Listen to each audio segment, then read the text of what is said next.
Hi everyone, welcome back to our channel. So today in this video, I'm going to quickly show you how to add vanilla gift card to Oculus Quest 2. So let's get into the video. So I'm going to open up my mobile apps to show this. So just open up your app and log into your account when you have an account.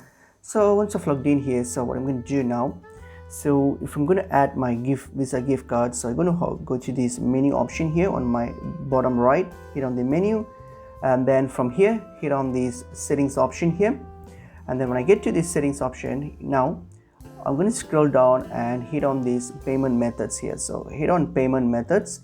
So now I get to payment method here. So what I'm going to do, I'm going to add my my vanilla Visa card. So hit on this add credit or debit card, just hit on it, and then all you have to do now here is just plug in the details of your Visa gift card, your vanilla Visa gift card, and then hit on the add button to add this, and that's how you can add your Visa gift card to Oculus Quest. It's pretty easy and straightforward. I hope this video was helpful. I will see you in another video. Thank you.